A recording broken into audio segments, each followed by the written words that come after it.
Spartacus, un nom très connu, notamment grâce au péplum, et pourtant son histoire est assez méconnue. Doté d'un talent de stratège hors norme et ayant la volonté de rester libre jusqu'au bout, il va réussir à mener l'une des plus grandes révoltes de l'histoire. Voici donc comment au 1er siècle, un ancien esclave devenu gladiateur va devenir le fléau de Rome.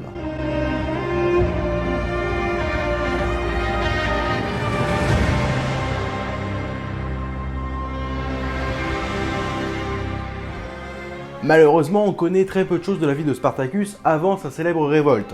C'est pourquoi je vais tenter de vous résumer les quelques éléments qu'il nous reste pour mieux comprendre d'où il vient. Spartacus serait né autour de 110 avant Jésus-Christ et viendrait de Thrace, une grande région qui se situe aujourd'hui au niveau de la Bulgarie, de la Turquie et du nord de la Grèce. Il serait donc né en Thrace, mais pourrait faire partie d'une tribu nomade, le peuple des Mèdes. Car l'une des sources les plus importantes sur la vie de Spartacus est Plutarque, un philosophe grec qui cite Spartacus comme thracien de la tribu des Mèdes. Spartacus naît libre, et c'est important pour la suite de savoir qu'il a connu la vie d'homme libre avant d'être réduit en esclavage. Il grandit donc en Thrace à une époque où l'Empire romain est en pleine expansion, et inévitablement la tribu de Spartacus est à son tour contraint de céder face à la toute-puissance de Rome. D'ailleurs, on peut souligner que Spartacus n'est probablement pas son nom de naissance. On sait que certains gladiateurs prenaient des noms de scène, mais cette pratique est apparue bien après lui. Quoi qu'il en soit, comme je vous l'ai dit, on connaît très mal la jeunesse de Spartacus.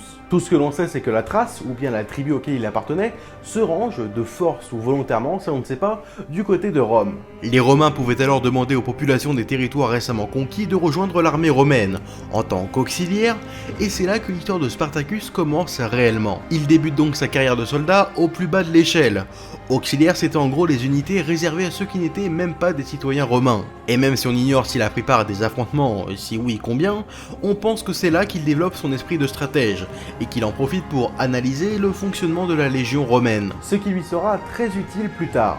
On suppose qu'il participe à la guerre de Mithriate vers -87, entre la République romaine et le royaume du Pont, qui se situe à l'époque le long de la mer Noire. Même si on ignore pourquoi, on sait que Spartacus déserte.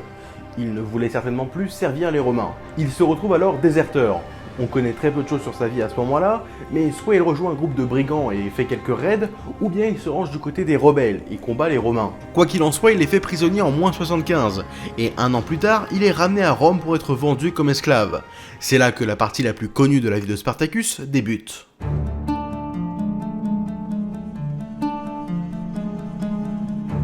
On suppose qu'il a finalement rejoint des rebelles et non des brigands, puisqu'il est considéré alors comme un prisonnier de guerre et non comme un criminel. Et comme tout bon prisonnier de guerre de cette époque, c'est la vie d'esclave qui l'attend. Et d'ailleurs, il n'arrive pas seul à Rome, puisqu'il est accompagné de son épouse. C'est le seul instant où elle est mentionnée, on sait qu'elle était elle aussi de Thrace, mais on ignore son nom et ce qu'elle advient après. En général, les prisonniers de guerre qui deviennent esclaves sont généralement achetés pour accomplir des tâches difficiles, comme aller travailler dans les mines ou dans les carrières. Oui, les prisonniers de guerre n'avaient aucun intérêt à devenir de simples domestiques. Mais pour Spartacus, c'est différent. Il est acheté par un certain Lentulus Batiatus, un laniste de Capoue. Entendez par là quelqu'un qui achetait et entraînait les gladiateurs. Spartacus a donc la chance de se retrouver au sein d'une école de gladiateurs. Car oui, même si la vie de ces combattants professionnels était rude, la vie de gladiateur était préférable à celle d'un esclave au fond d'une mine. On raconte que Spartacus aurait été un myrmidon, une classe de gladiateurs lourde réservée aux combattants les plus physiques, en raison du port d'un casque imposant et d'un grand bouclier, mais ça reste une supposition. C'est en effet comme tel qu'il est décrit par Florus, un historien romain. Mais en fait, on n'est même pas sûr qu'il ait combattu un jour dans une arène. Ah, et comme les gladiateurs sont quand même pas mal représentés, notamment au cinéma,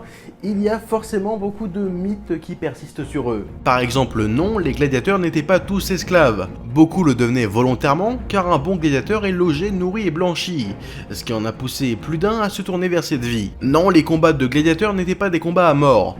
Les armes étaient d'ailleurs émoussées pour éviter les grosses blessures. Bah oui, vu le temps et les moyens qu'il faut pour former un gladiateur, ça serait très con de le faire crever dès son premier combat. Les gladiateurs étaient un peu comme les footballeurs professionnels d'aujourd'hui. Certains étaient de véritables stars et rapportaient énormément à leurs propriétaires. Ce qui fait que les faire mourir était complètement contre-productif.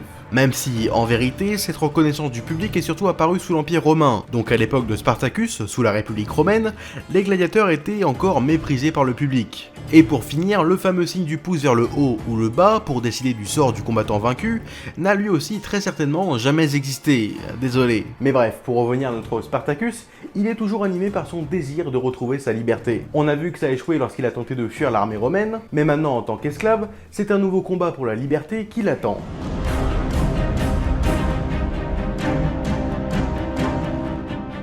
En moins 73, Spartacus parvient à s'échapper de son école de gladiateurs, avec environ 70 autres combattants. Ils parviennent à atteindre pendant leur évasion un chariot rempli d'armes, et s'en servent pour affronter les premiers soldats romains à leur poursuite. Ils arrivent à les vaincre et à prendre la fuite. Ils mènent ensuite plusieurs raids pour piller les exploitations agricoles autour de Capoue, et en profitent par la même occasion pour libérer les esclaves de la région. Leur armée grandit au fur et à mesure, et atteint rapidement plusieurs milliers d'hommes. 3 anciens gladiateurs se distinguent et deviennent chefs de cette armée, Spartacus et 2 Gaulois, Crixus et Eunamos. Ils repoussent les quelques légions romaines qui leur barrent la route, et installent leur campement à flanc de montagne, sur le Vésuve, oui, le fameux volcan. De son côté, le Sénat romain apprend que des esclaves se sont révoltés à Capoue, mais n'y prête pour le moment pas vraiment attention. Parce que oui, c'est bien le Sénat à l'époque, on est à la période de la République romaine.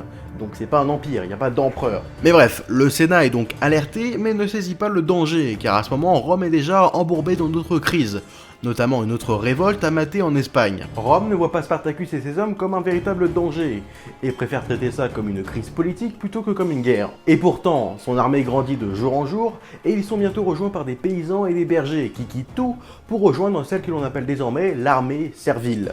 En réponse, le Sénat envoie 3000 auxiliaires romains, commandés par un certain Gaius Claudius.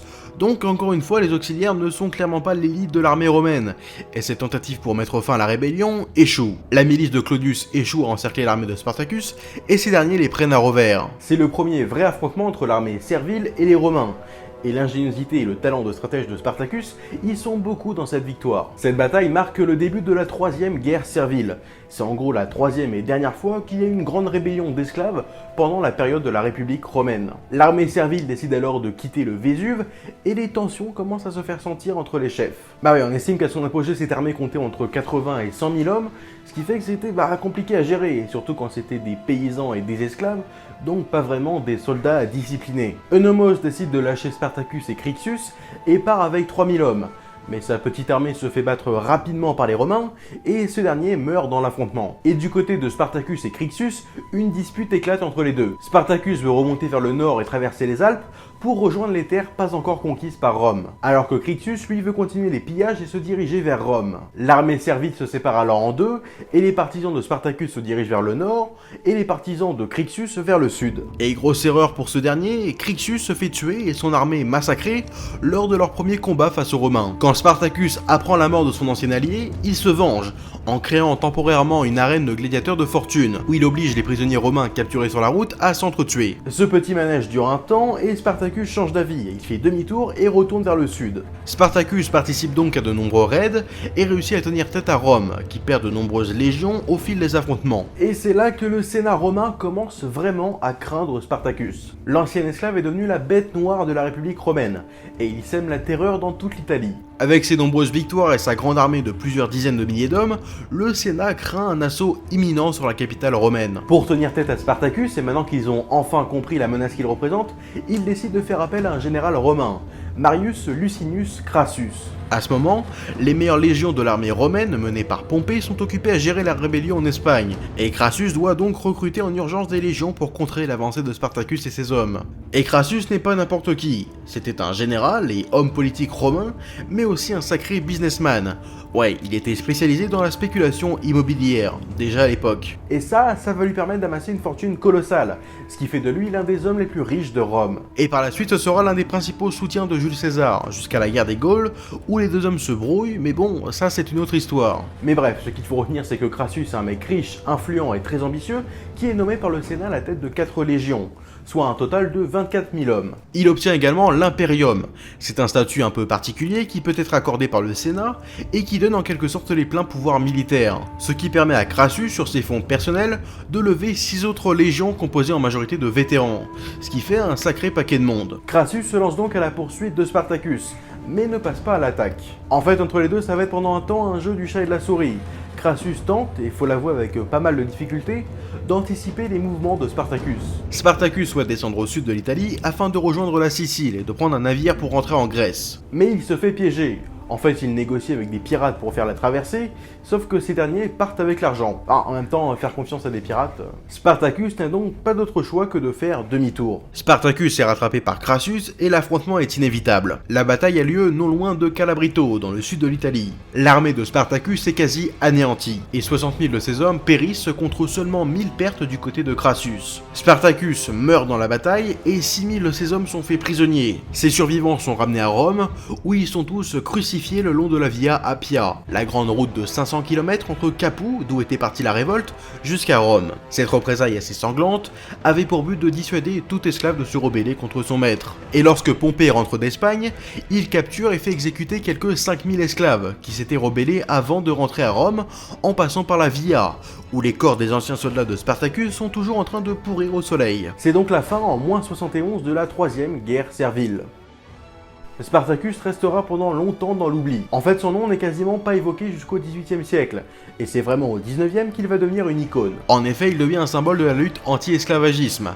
Il a l'image de l'homme qui a conduit héroïquement des milliers d'esclaves vers leur liberté. Il est aussi récupéré en politique à gauche comme une figure du prolétariat antique, une sorte de figure révolutionnaire avant l'heure, et devient une figure du marxisme adulée par certains grands noms du mouvement comme Rosa Luxembourg. Une récupération qui pourtant s'oppose totalement à l'utilisation de l'image de Spartacus ces dernières années, avec de grosses productions hollywoodiennes. Merci d'avoir regardé cet épisode, pensez au like, au commentaire, à vous abonner, j'espère que votre confinement se passe bien, pensez à me suivre sur Twitter, encore Instagram, à souscrire à la chaîne ou faire un don sur Utip, et moi je vous donne rendez-vous dans de prochains épisodes.